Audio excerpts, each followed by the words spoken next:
Bonjour à tous, nous sommes le vendredi 23 juin 2023, nous sommes sur la base 126 de Solenzara et nous avons un détachement de la 17e flottille de chasse qui à cette époque-là est responsable de former les piou-piou des pilotes de l'aéronaval embarqués sur Rafale, l'école de transformation chasse comme on disait à mon époque. Leur mission est très simple, détachement à Solenzara afin de navaliser, de familiariser des jeunes pilotes avec le Rafale Marine. L'instruction se fait alors à deux avions, le leader, qui est forcément un chef de patrouille, et un équipier que l'on appelle un stagiaire, tant qu'il n'est pas sorti de cette période d'adaptation et de transformation sur Rafale, tant qu'il n'est pas affecté en flottille officiellement. Et nous allons voir qu'en ce 23 juin après-midi, on n'est pas passé loin du drame lors d'un atterrissage section, le tout premier pour notre élève pilote, accompagné par le commandant de la flottille 17F,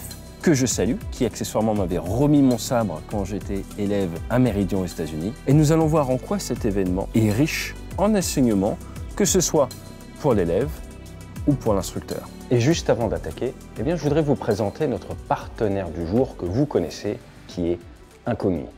Pourquoi Incogni comme partenaire? Tout simplement parce que si on regarde les statistiques, rien qu'en Europe, en janvier 2024, il y a un an, il y avait 2 milliards de registres de données personnelles qui avaient été changés sur la toile. Donc ce qu'il faut comprendre, c'est que quand vous naviguez sur Internet, vous laissez des marques, si je puis dire, des marques au niveau de vos données personnelles, vos adresses, votre âge, vos habitudes d'achat, et que toutes ces données sont récupérées par des courtiers qui vivent en vendant toutes vos données à des clients. Alors vous avez différents types de courtiers, vous avez les courtiers marketing, vous avez les courtiers recrutement, vous avez les courtiers finance qui visent à chaque fois des personnes différentes. Et en définitive, quel type de problème est-ce que vous pouvez avoir? Du vol d'identité, des spams, des SMS avec du hameçonnage, du vol de données personnelles, bref, rien qui ne soit une situation d'avenir. C'est là où Incogni intervient pour vous, car il existe une méthodologie pour retirer vos données personnelles de ces courtiers. La méthodologie, elle consiste à demander à ces courtiers de retirer vos données sous peine de poursuite. Et c'est exactement ce que fait Incogni en votre nom. Donc la checklist est très simple, 3 étapes. La première, avec le lien juste en dessous et le coupon ATCHUE qui vous donne 60% de réduction sur la formule annuelle, vous créez un compte. Et la deuxième étape, vous donnez pouvoir à Incogni pour pouvoir s'adresser à ces courtiers et leur faire retirer vos informations du marché. Et dans un troisième temps, vous regardez les comptes rendus que vous envoie Incogni, ils viennent au résultat et ils vous expliquent ce qu'ils ont fait. Vous avez deux grands types de forfaits, le forfait individuel ou le forfait pour la famille ou jusqu'à 4 proches. Le lien est juste en dessous et c'est pas parce que vous n'êtes pas au courant que vos données sont vendues sur la toile qu'elles ne le sont pas. Merci à Incogni et on envoie le jingle.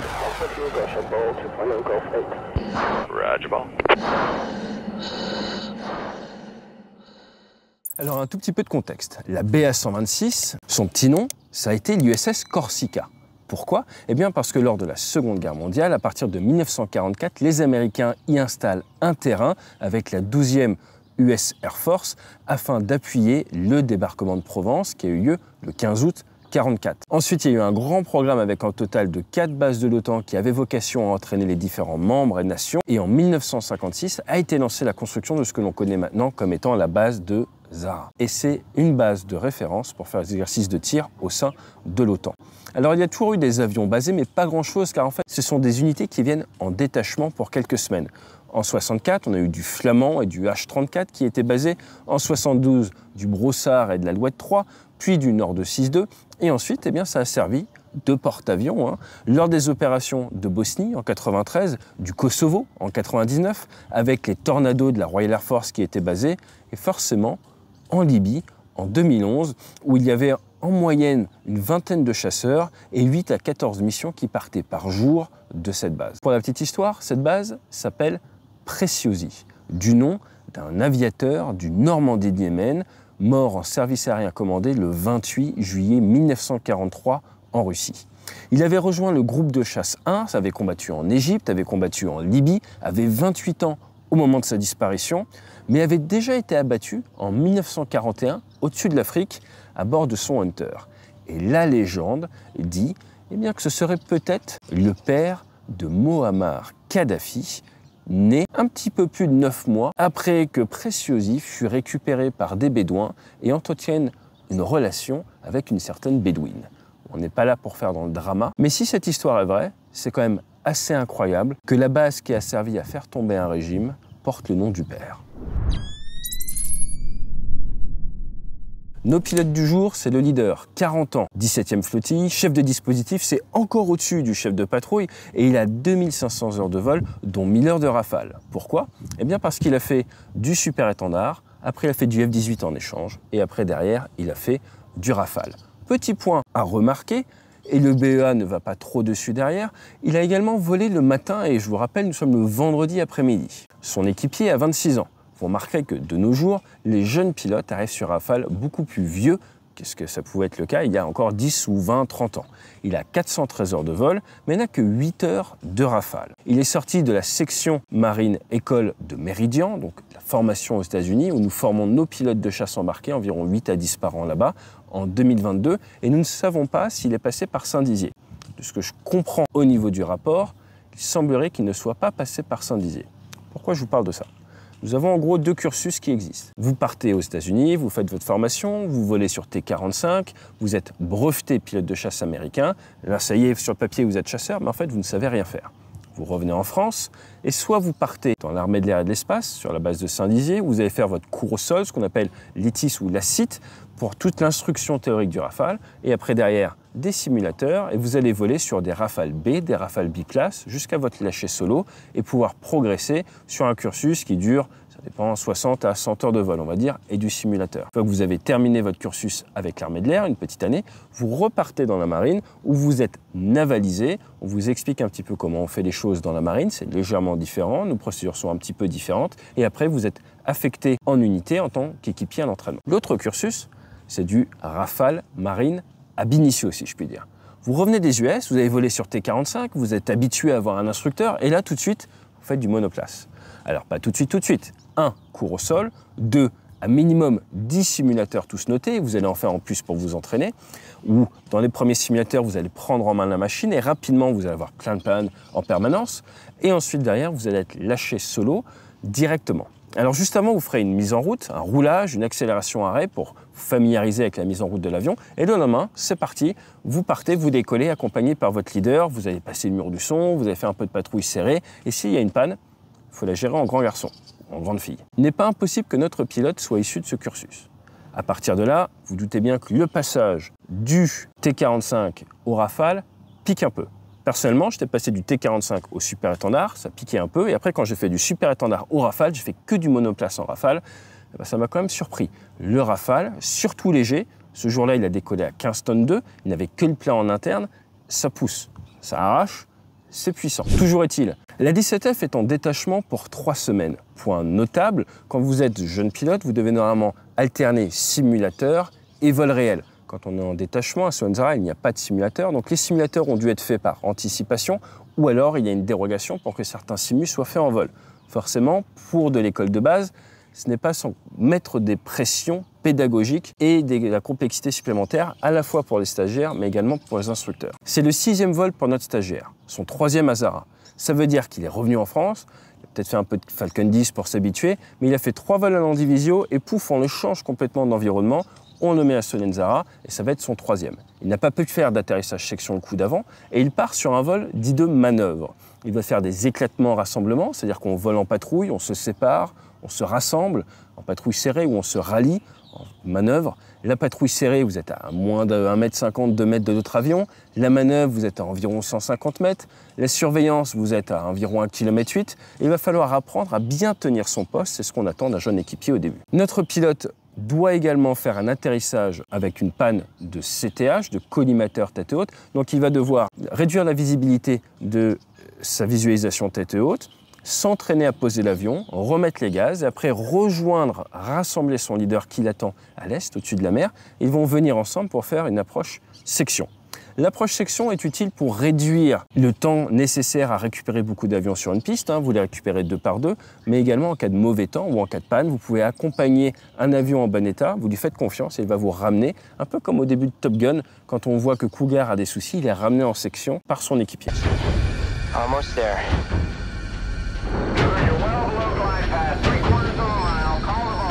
Le rafale se pose à 16 degrés d'incidence.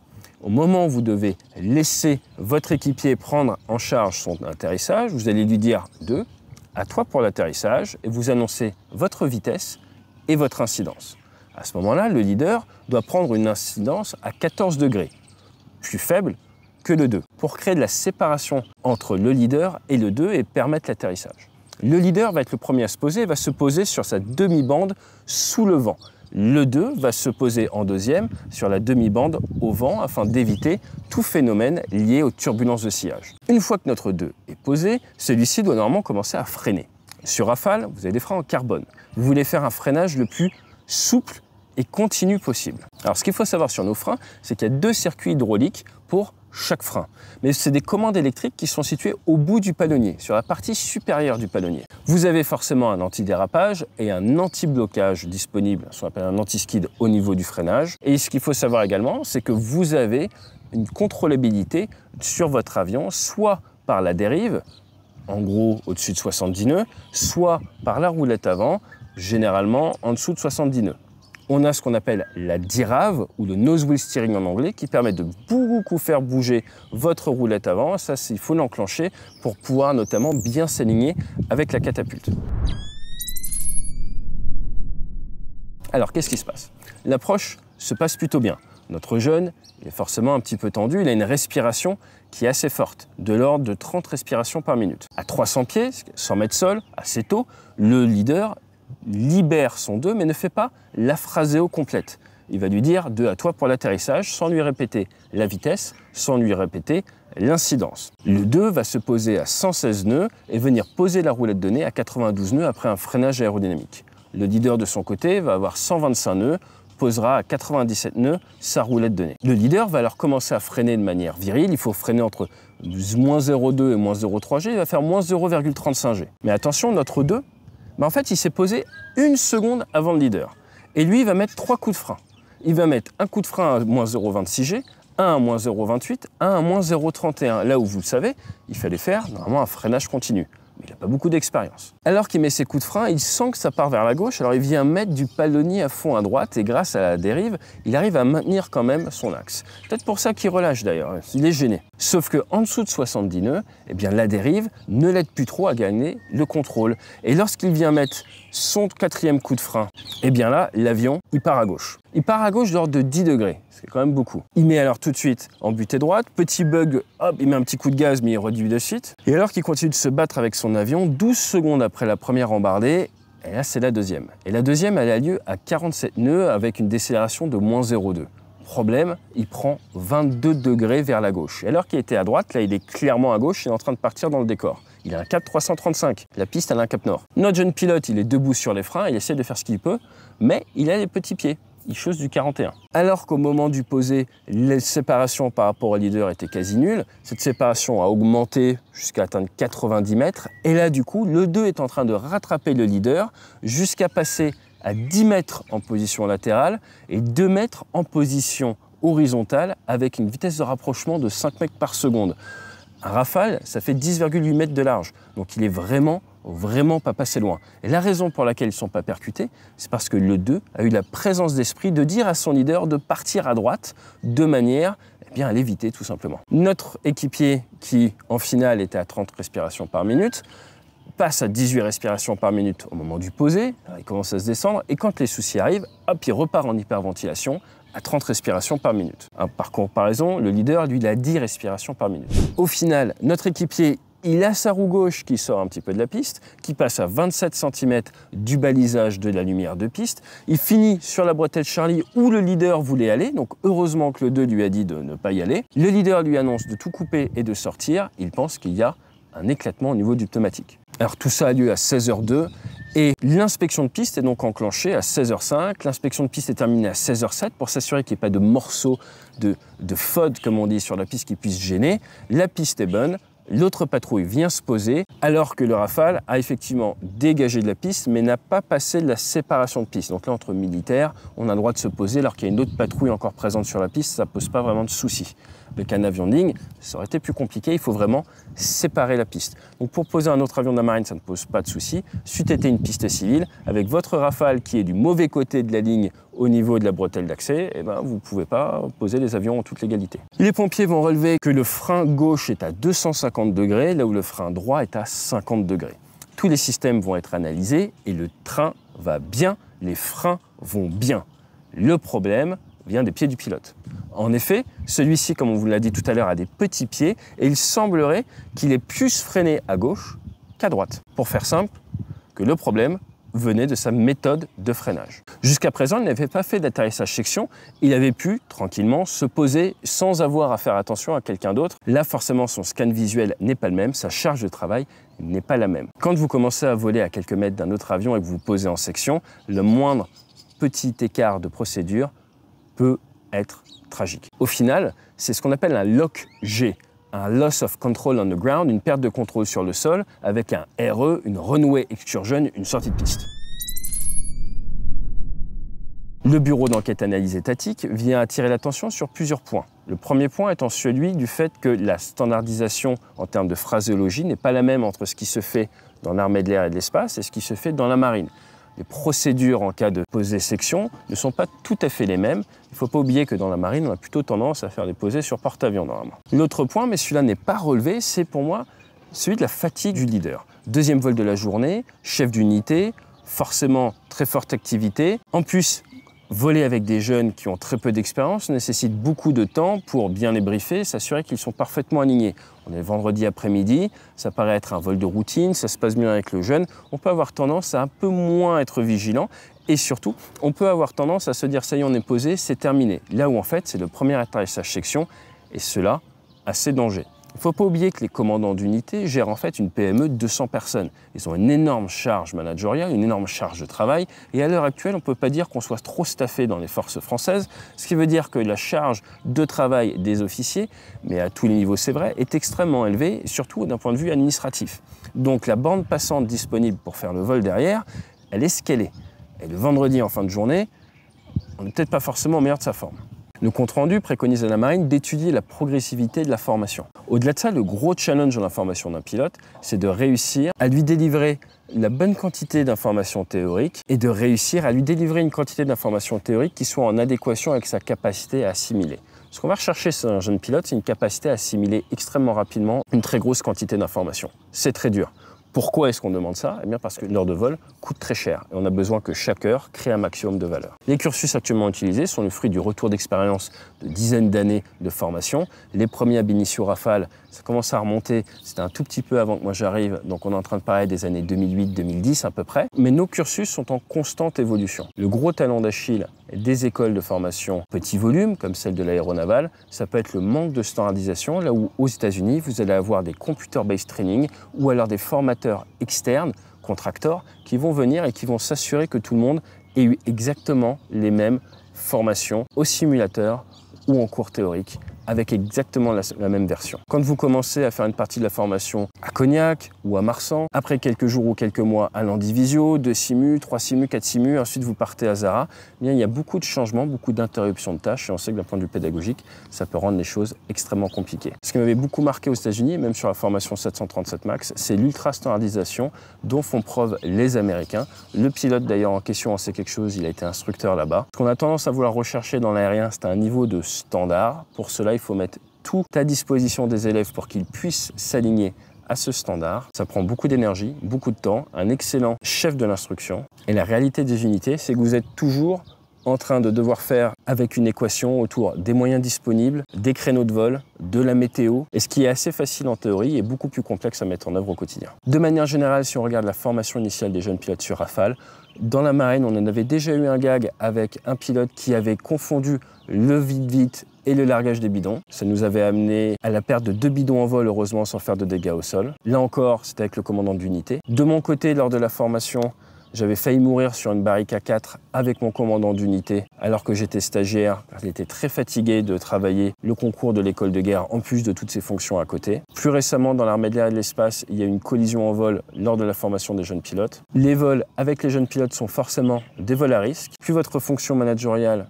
est haute au niveau d'unité, plus vous êtes sollicité, plus il faut faire attention à sa propre fatigue, à sa bande passante pour pouvoir délivrer une formation au standard. Le compte-rendu revient sur le fait que le leader de la patrouille n'a pas fait la phrasée au standard au moment où il a lâché le pilote et ensuite derrière ne s'est pas mis à 14 degrés d'incidence, ne respectant pas parfaitement la procédure. Si on veut être parfaitement juste, je pense qu'il faut remonter à la route cause qui est sûrement beaucoup plus à voir avec le rythme et les amplitudes de travail qu'avec une volonté de ne pas se conformer au texte. Vous pouvez être le meilleur pilote de chasse au monde. Si les 3/4 de votre bande passante sont pris par des soucis RH ou managériaux, vous n'allez pas pouvoir donner votre plein potentiel pendant votre vol, ni dans votre avion, ni dans votre tâche qui est celle de la formation. C'est une des raisons qui fait qu'on voit de plus en plus les armées se tourner vers des prestataires externes. Encore en cette fin 2024, on voit que Apache Aviation a été vendu à des sociétés militaires privées et que l'armée de l'air et de l'espace souhaite acheter plus de 3000 heures de vol à des prestataires externes pour soulager justement les pilotes d'active. Allez, je vous dis à très bientôt sur la chaîne et d'ici là, fly safe.